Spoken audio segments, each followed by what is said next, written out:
whiter than snow, deeper than the ocean, wider than the sea. Encwadini Jeremiah chapter 1 imbukeli kunemavi la ngithenza ko emavi lathi I knew you before you were formed in your mother's womb imbukeli. Whatever that you are facing today, whether good or bad, God knew about it. Uphinze athi I will never give you a burden that you cannot carry. Konke ngula singeta kona imbukeli, there's a reason for it, because there's a season for every reason. So whatever that you are facing and whatever journey that you are going through right now, uNkulunkulu nawe, he'll never leave nor forsake you. Namuhla sisho njalo sihlele Gospel Impact, sithi uNkulunkulu khona, he'll never leave nor forsake you. That's the word that we always preach. Kuthi noma ngabe sekumatima kangakana ukhona uNkulunkulu, asimetheme njalo sengasuka enzaweni yethu ingani wasadi singakabi khona wakwadi nawe ukuthi lenzaba udancoba kanjani. Let us hold on to Christ singasuka enzaweni yethu ubukele sihlale emthandazweni. On that note, welcome to your number one gospel show. It is Gospel Impact. Namuhla ubukele kubingelela ngombali wakaSimelane uMnguni Mpempe Ndlebzo Mchwana. I'm so excited namuhla ubukele ehlelweni. We have a guest on the house. Ke ma guest ethu la ngithuna lesinawo namhla ehlelweni ngikhuluma ngaye Siluleko wakashongwe. Utasibusisa ngemculo ubukele asake phinze ngayo imvumiso. Also get to know her on a journey, how she started kungena as a gospel ministry, or rather as a gospel minister. Ungayenza ke mbukele, because a lot is going to be happening on the show. Kepha kwanyalo asicale nganaye ingoma lemnanzi kakhulu yakhe yeSiluleko ngethembe ukusayithokodela. Do enjoy.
Oh,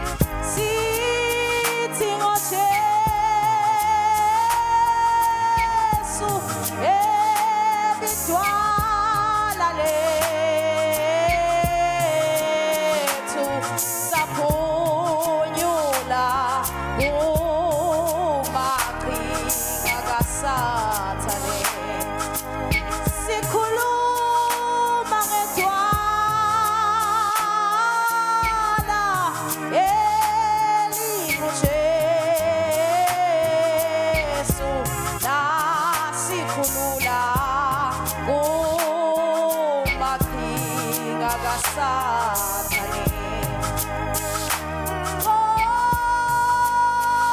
kodwa ngoJesu idwala lethu saphunyula kumaqhinga kaSathane siphethe idwala belinguJesu yela sikhulula kumaqhinga kaSathane sithi indlela ayisange ibelula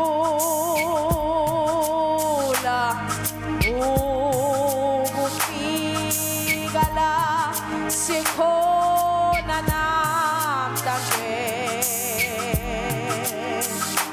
sithi kodwa ngoJesu idwala lethu saphunyula kumaqhinga kaSathane.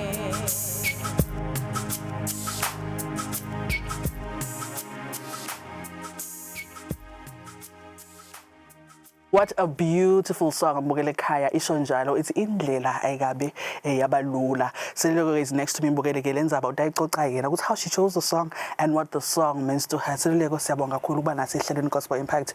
Nami ngiyathokoza to finally meet you, ngihlale phasi now and just to hear your story, especially as a gospel minister. Welcome to the show, sis.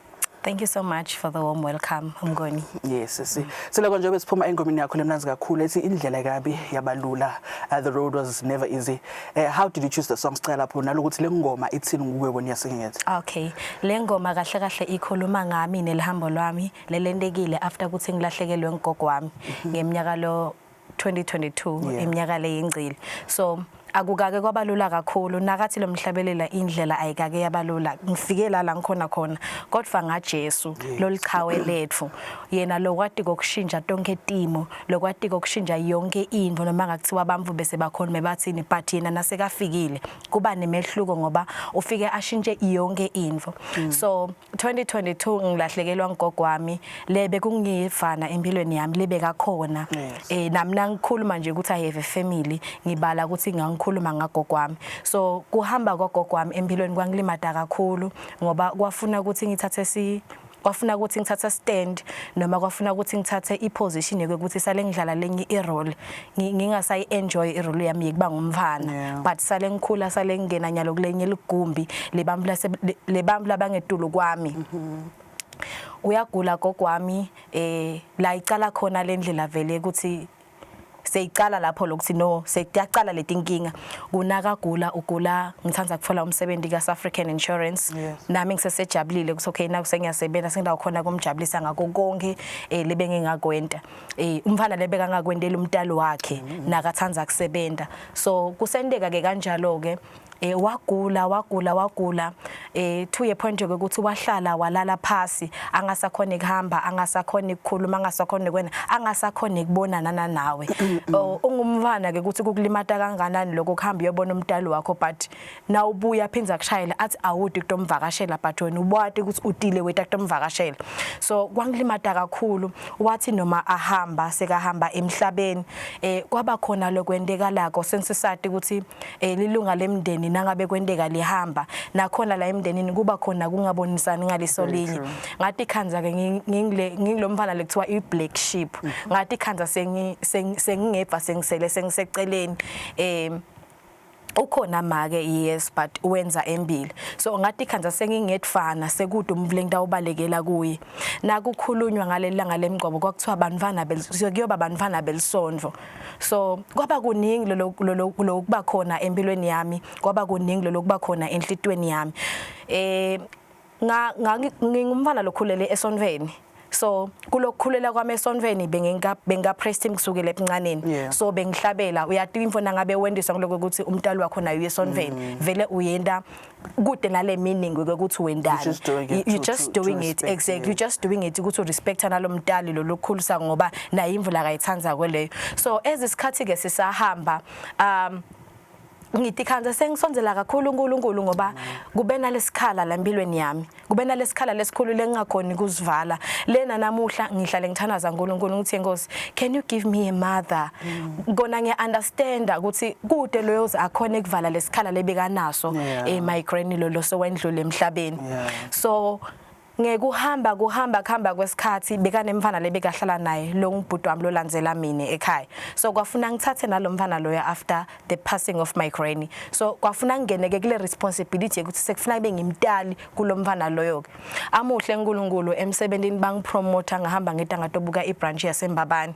so uNkulunkulu wakhona wangiphala amandla nakangiphala amandla wangicinisa futhi and wangenda ukuthi ezikusavuleka lesikhala wangenda ukuthi nami sale ngimlambela kakhulu yena so ngalokuhlabela kwami nami ngidikhanza sengitihila nami ngoba letingoma lengitihlabelako nangisaqala letingoma lebengitihlabela bekuthi ingoma lebedikhulumisana nempilo yami nangihlabela ingoma ukuthi Jesu uthembekile ngangikhuluma nakimi exactly nayithi lengoma lo mhlabeleni nakakhuluma athi indlela ayikake yabalula angikhulumi ngemvo lengive ngebantfu angikhulumi ngemvo lengicocelwe ngimomvu yona but ngikhuluma ngemvo lengiyadi lengihambe kiyo ngayibona ukuthi yati akake kwabalula but mina ngiphakamisa uNkulunkulu akake kwabalula but ngiphakamisa igama laNkulunkulu empilweni yami ngibone emandla akhe empilweni yami so like we thank God also for the testimony because nalubukele ekhaya nyalo whatever that they are facing right now nabativa ngazo ukuthi I'm not alone going through what I'm going through which is a powerful testimony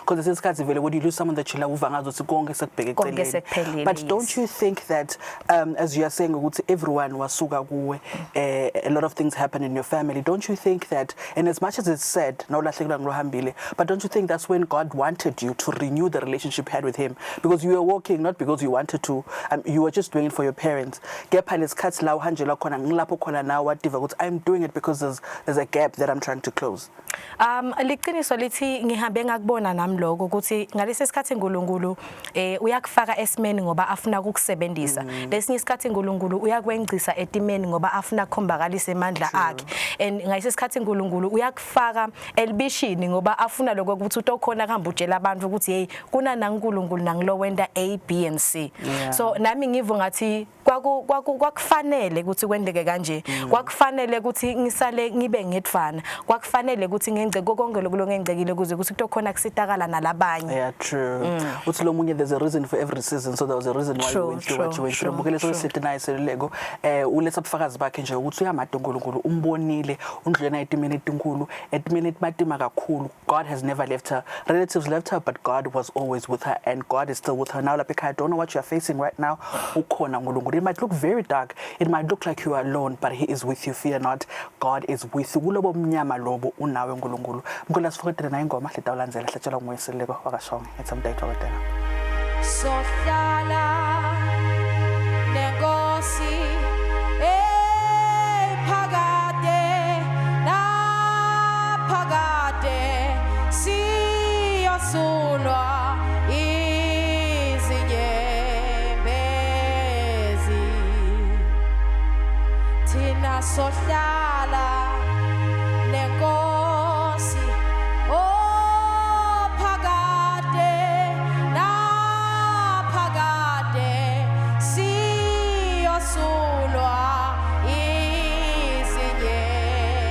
izinyembezi bangcwele sohlala nengosi phakade naphakade siyosulwa izinyembezi izinsizi zethu thina sizohlala nenkosi phakade naphakade siyosulwa izinyembezi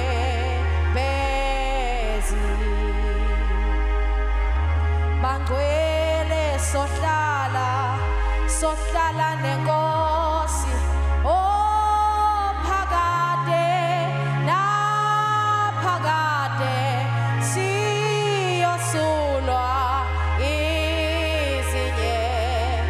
izinyembezi yebo sizohlala nenkosi oh phakade naphakade yebo sosulwa izinyembezi yebo bangcwele sohlala nenkosi oh phakade naphakade siyosulwa izinyembezi nami ngizohlala nenkosi oh phakade naphakade siyosulwa izinyembezi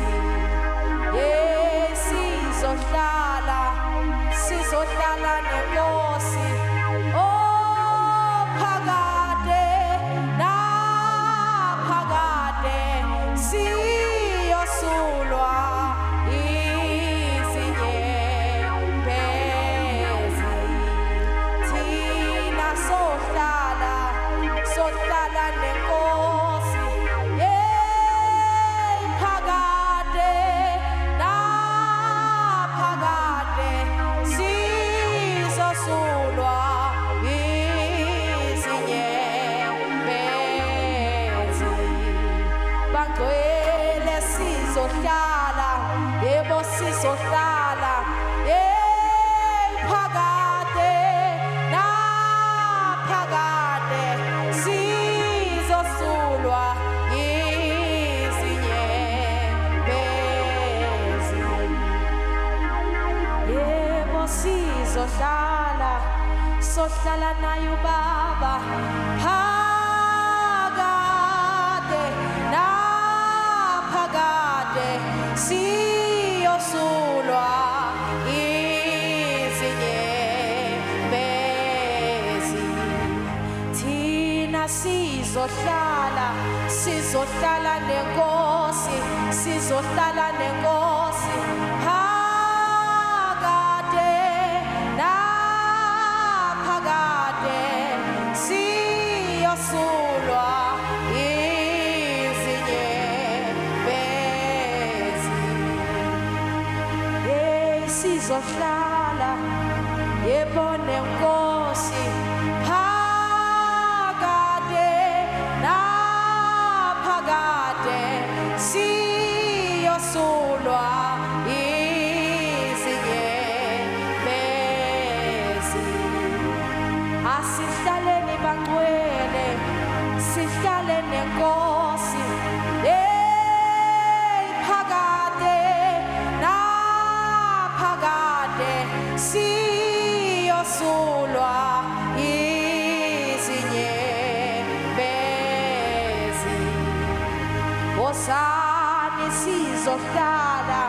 sizohlala nenkosi yebo phakade naphakade siyosulwa izinyembezi wosani sizohlala nenkosi phakade naphakade siyosulwa izinyembezi ngiyanimema ngithi wosani sizohlala nayo phakade yebona phakade sizosulwa izinyembezi bangcwele wosani sizohlala sihlale nayo simakathe sizosulwa izinyembezi osani yebo sihlale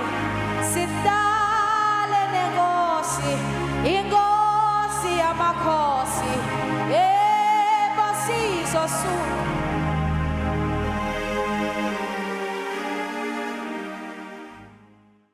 Purer than gold, whiter than snow.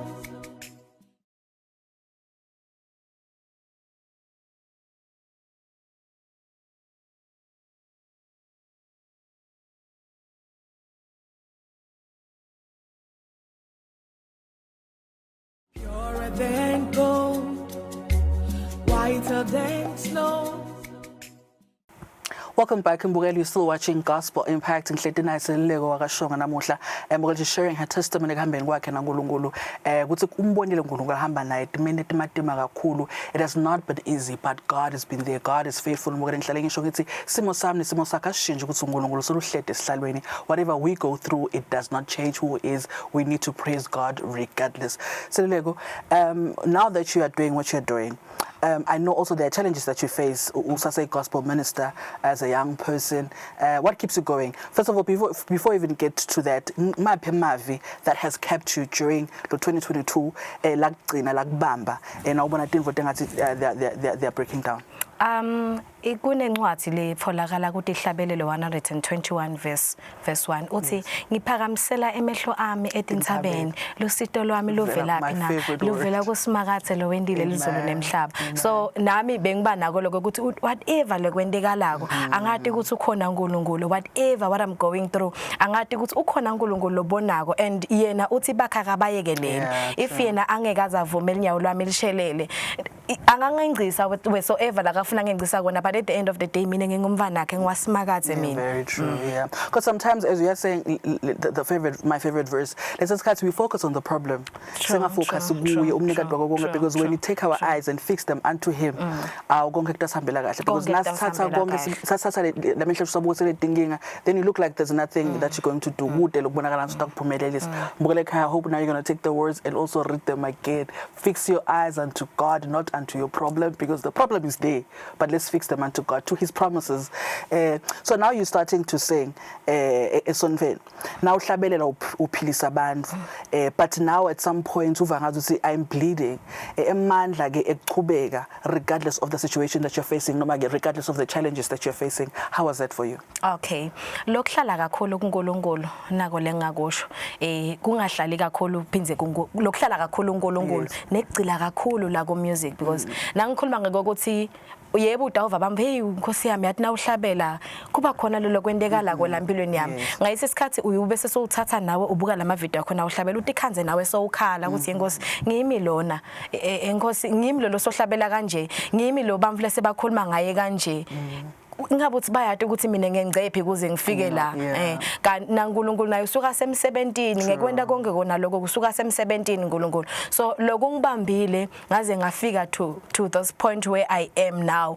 Ngilokwadi ukuthi simakathe ukhona nekuchubeka ngihlale nekutimisela endlini yaNkulunkulu. Ngingumfulo lothanza kakhulu ukuhlala eSonveni, lothanza kakhulu ukuhlala kuNkulunkulu.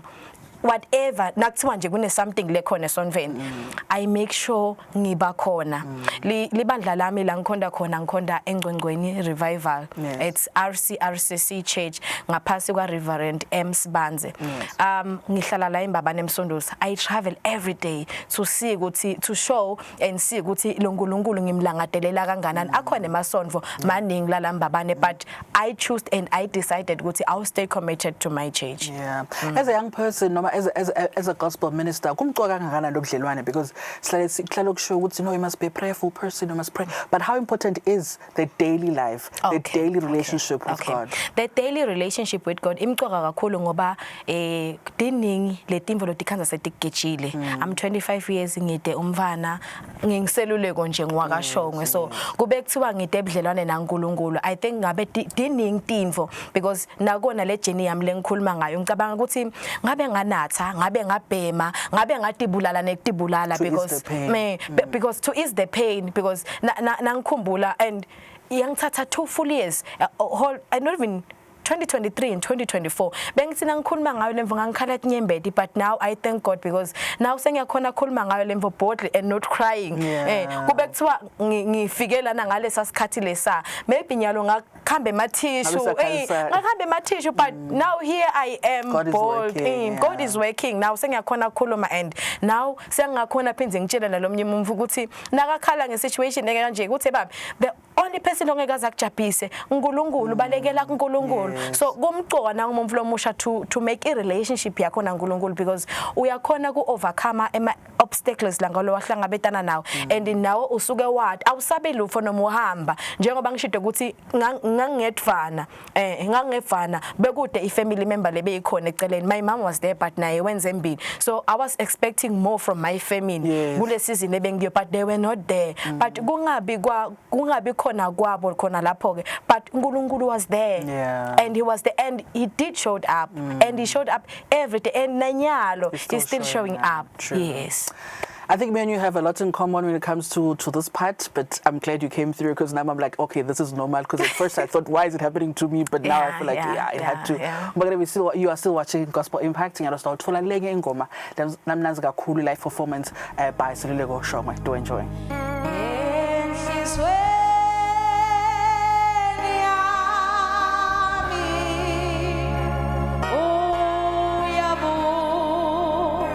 Such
you've just tuned in to Mbogele Kaya, you haven't missed out on a lot. Ngoba solo sinaye seleko akasho ngehlelweni Mbogele. She's talking about her testimony, how she felt when she lost the person that she loves so much Mbogele.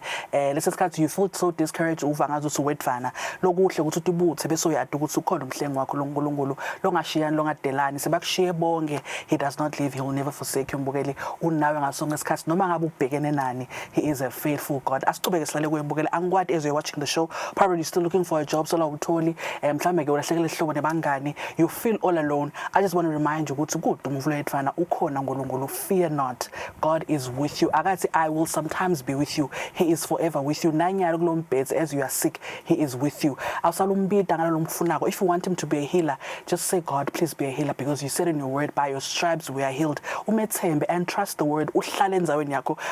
Sometimes you don't want to trust the process. Sifuna nje timvo tisihambele ngendlela yethu kanti isikhathi it is very important for us to go through the process, but as you go through the process also trust the process. Ngoba igcinene nawe utawuhleka egcinene konke kutahambela kahle. Asiqhubeke sikhulumisana naye seleko uvutsa lokuningi, because when you're sitting there I feel like you are me years ago.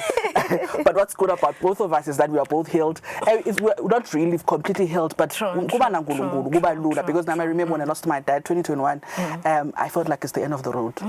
I didn't even feel like there's anyone. Nama was alone just like you were alone, because you need to be strong for everyone in the family. As the big one, there's no time for you to heal and cry and do all those things. But when I also had a moment like you would say, how do I heal? Do I go to God? I also had that. Do I go for drinking and trying to heal this pain, or do I go back to God? He did not answer. The Gospel Impact happened, and immediately I knew, because gospel impact. So that for me was an answer. Gospel impact, and that means you need to have a relationship with God, because you can't sit here and don't have a relationship with God. So I'm glad when I have someone like you knowing exactly where sometimes you read the Bible, Mahubo 23, you just read. God is in but lana so hambe I'm reading 23 in a different way, in a different meaning. So I'm glad that as a young person, you did not give up on God. You did not think of doing other things to heal your pain, because talking about the challenges now as a gospel minister. I know a lot of people are singing, but what is it that you are doing to be true to yourself, regardless, because you know where you come from, you know why you are where you are, and there's a reason why you went through what you went through. For you to, when you start singing, so what are the challenges that you have faced, and how have you overcome those challenges as a gospel minister now? Which? My challenge as a gospel minister, because in the also as gospel ministers or gospel artists, when I I'm going to hold on to God.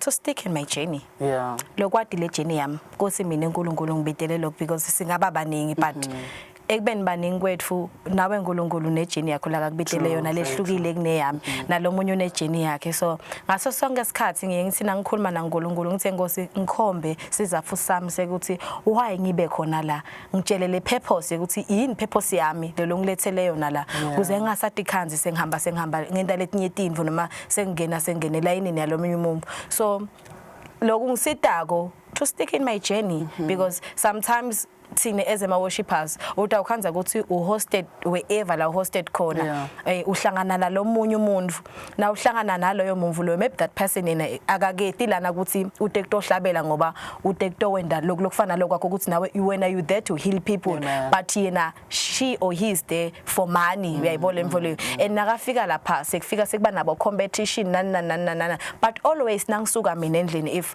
I'm hosted noma ngihamba ngiyalela ngiyakhona ngifike ngithi Nkosi akufike kwende wena lembili, Nkosi akufike kubonakale wena lembili. I know ukuthi kunebamvula basuke emakhaya basetinkingeni noma basetimeli letihlukahlukene, but ngekuhlabela kwami akube khona umvulo healed, ngekuhlabela kwami akube khona something lendekala kwempilweni yemumvulo tabalapha, ngekuhlabela kwami akube khona simo lesigucuka kwekhaya lo mumvu alena yena asalalela mina nje ngisahlabela.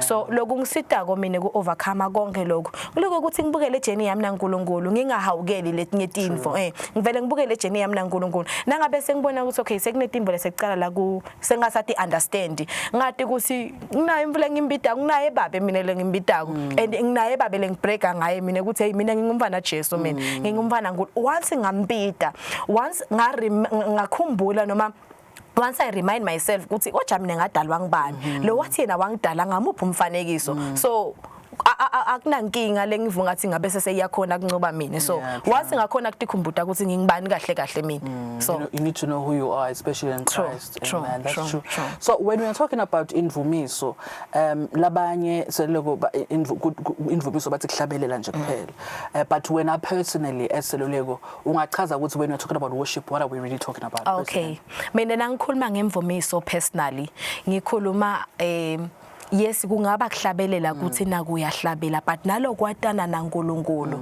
loba nebudlelwane nakuyimvumiso nakona lokho ke because usuke wenda intsamvo yangu lokwenda intsamvo yaNkulunkulu lokho ukuthi you have a good relationship naNkulunkulu and you are able ukwenda intsamvo yaNkulunkulu so usuke wenda lemvumiso ngekwenda kanjalo nalokuthembeka uhlale uthembeke endlini yaNkulunkulu lokusebenza endlini yaNkulunkulu ungabi ngilomzalwane lofika kwesombe nafika hlali from January to December ukuthi utibona nakucala nje lomnyaka esombe lami sikhuluma about kuba transformed ngumnyaka ukuba transformed lokuthi ibona ukuthi ati 2024 bengila now spiritually I'm here now sengisukile nyalo sengila so le growth spiritual kuyimvumiso lokho nalokukhula kwefaith la kulo kumthemba uNkulunkulu because nayo lenye imvo leshaya kwesibamvu ngoba lithi le timo nasetifika setithi sesiyaqala sesiyamdoubta uNkulunkulu sesiyaqala sesiyamquestion uNkulunkulu awungosi kwendekalani lokho why lokho why mine uyayibona imvo so kuyimvumiso kona lokho yes an artist noma ke gospel minister that you look up to lothi na umbuka laphana atvumisa uthi hey one day okay Cindy Ndobela I knew it honestly as I'm thinking of the question angathi njani but at the back of my mind I'm like Cindy no I love that woman a lot I love that and I know why I can see something I love that woman a lot umumvu lothi noma ahlabela umuve lokuthi no akahlabeli ngoba uneliphimbo but uhlabela kaNkulunkulu lakamatiko exactly this person uhlabela kaNkulunkulu lakamatiko uNkulunkulu lakahambe naye lakamfwele yes but I knew it like ngikubute nje I just had to second lababukele emakhaya but at the back of my mind I just knew ukuthi uDr Cindy Ntombela mbukeli you still watching Gospel Impact you're having a good conversation naseluleko mbukeli ukuthi ukhona uNkulunkulu naye usho njalo uthi umbonile amethfala ngomunye ethfala naNkulunkulu uthi cast all your burdens unto me for I care for you asingade etfalela umthwalo uthi yena suthatha wonke sunike dena konke egcile into asihambela kahle mbukeli solo thena njalo sithumisela lo mdzala wethu insuku ngayo tokete ingoma ingane ehlelweni mbukeli Gospel Impact kunye nesicondza ukuthi endvumisweni sitfola kuphila endvumisweni sitfola emandla lamasha ngalo sitawuthola another beautiful song ngethemba ukuthi ayithokotela kakhulu.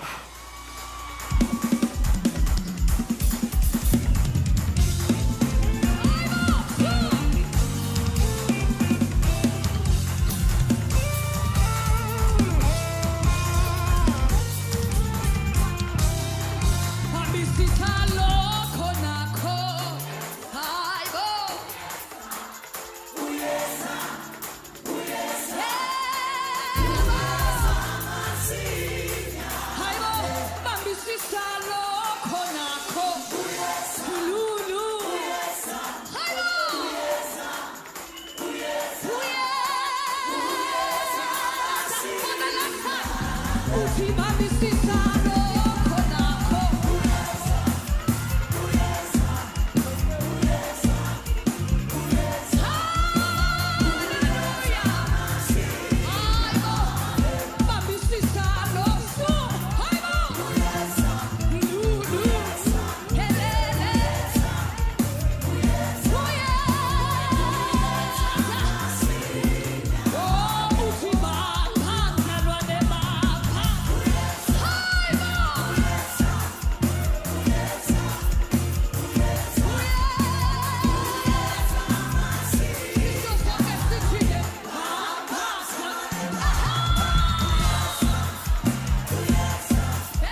than gold, whiter than snow.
Bukela Gospel Impact solobukela nohlelo lakho lihamba embili namhla ehlelweni ke nginaye Siluleko wakashongwe besolo ke sikhuluma indaba yakhe ye journey yakhe in the gospel ministry and the challenges she faced. Mbukeli, she was even sharing her testimony, which is good. Ngethemba usilapha ekhaya wakhekile as you were watching that part. Siluleko, thank you so much for being with us ehlelweni Gospel Impact. Siyabonga kakhulu ukusibusisa futhi nangemculo and ukusakha especially with the testimony isita labaningi lababukele ekhaya. Lo munye nje uyaphelele ngemandla. Let's know why is this happening to me nje ubushito ukuthi sometimes you ask yourself, why me?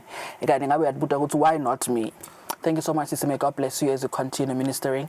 And I hope this is not the last time we're seeing you on the show. Thank you so much. Thank you so much. It's not the last time you see me It's the here. first, not the last. Thank you. Ngiyabonga kakhulu, Siyabonga Mama kakhulu balaleli. Thank you so much. Mbukeli, that was Siluleko Wakashonge. Usho njalo ukuthi not the last time we sing her Mbukeli, and I hope it's not asachubeka hambisana nalivangeli ngadoke ingoma engako ngemculo Mbukeli. Khanye tsemusana lapha ekhaya, you're going to enjoy the rest of the show. For now, I just want to say thank you so much for tuning in, and thank you so much for the support and the prayers Mbukeli. We see you and we really appreciate it. Sihlele Gospel Impact siyabonga kakhulu. Continue watching the show, continue supporting us, and continue praying for us. From me, Mbali Simelane Umgoni Mbembe, there was Mchawan and the amazing team at Gospel Impact. We love you and God bless you. Yonagala ke manje. Yonagala ke manje. Nayilent. Shaya isibhambatho sakho. Sondela ungesabi.